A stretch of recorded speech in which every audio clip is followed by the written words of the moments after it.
Shri PV Mithun Reddy ji. Thank you, ma'am. At the outset, I would like to congratulate our Honorable Finance Minister for presenting this budget during this time of the pandemic when the world is going through difficult times. And we have seen economies also crash, but she has shown a lot of grit and she led with a lot of exemplary leadership during this pandemic period. So we are really thankful to you, ma'am. And we should also appreciate that to combat the recession, she has shown, she has struck a fine balance between fiscal caution and government spending.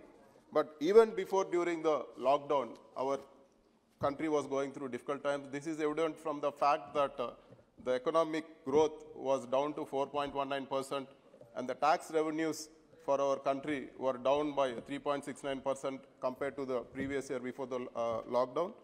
So it is, we request the central government, so states are also going through equally difficult times. In the true spirit of cooperative federalism, we request the government to help the states also, because it is it's effort of both the center and the state so to put the country back on track. So before I go to my observations in the budget, I would like to talk about the issues of my state. Especially Polavaram is a very, very important project for our state, and our state is heavily dependent on the completion of a Polavaram project. We request the government to approve the revised cost estimate at an earlier date. We are thankful for the commitment given by the Honorable Finance Minister and Water Resource Minister. They have given an oral commitment also. We are grateful to you, ma'am, for that. But anything without the cabinet approving it, it will not be fruitful. So it is, the Polavaram project is going on a very brisk phase right now, and Polavaram project is slated to be completed next year. So we request the government to act fast on this and approve the revised cost estimate.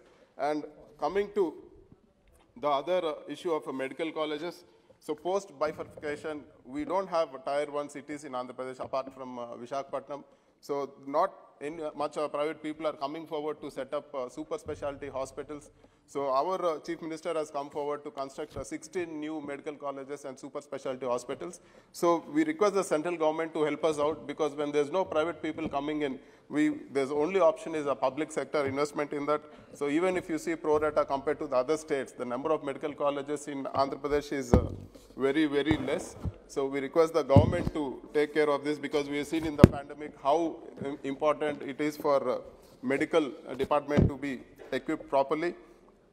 And coming to Andhra Pradesh Civil Supplies Corporation, for rice distributed under PDS, there are pending payments pertaining to 10% withheld amounts of rice subsidy from 2013-14, with this amounts to 1,599 crores.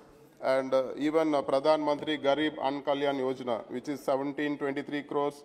And even in the current year, we have 960 crores pending for the third quarter of financial year 2020-21 pertaining to advance claims. So we request the minister to take note of this and help release these funds at an earlier date. And Nivar cyclones devastated Andhra Pradesh. There were central government teams which visited our state during November and December. So they have made some assessments. So we request the government to release 2,275 crores financial assistance entitled under NDRF norms. So a lot of damage has been done during that. We lost a lot of lives, lot of property, and the state, the Nivar cyclone created havoc. So we request the government to help us in time, because any delay in helping us with the funds for a Nivar cyclone will not be of much use in the future. So, and coming to Manrega, madam, in Manrega, a lot of BPL people are dependent on Manrega, and there are like more than 3,000 crore pending payment for material component. So a lot of works are pending, and especially now, like there's more, after this pandemic, Manrega is really, really important for the survival of the BPL people in the state. So we request you, madam, to release, initiate action to release the pending payments in Manrega. And in the Reorganization Act, we were given a backward district grant, that is for the 7 backward districts of Andhra Pradesh, 50 crores per year per district. And for the last 2 years, we are entitled for 700 crores, which has been pending for a long period. We have requested several times. So we want the Honorable Minister to take note of this and release it at an earlier date.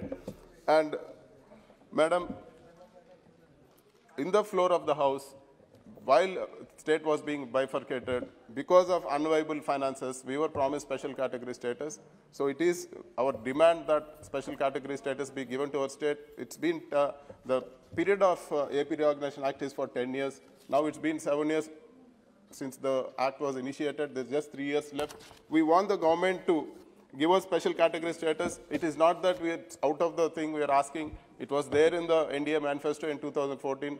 Every person who campaigned in Andhra Pradesh said that they will grant a special category status. Now we are going through difficult times, madam. The finances of the state are such that what revenues we are getting is enough for salaries, pensions, and the basic running of the state. We are just surviving on borrowed finances. So we request the central government to help us grant special category status.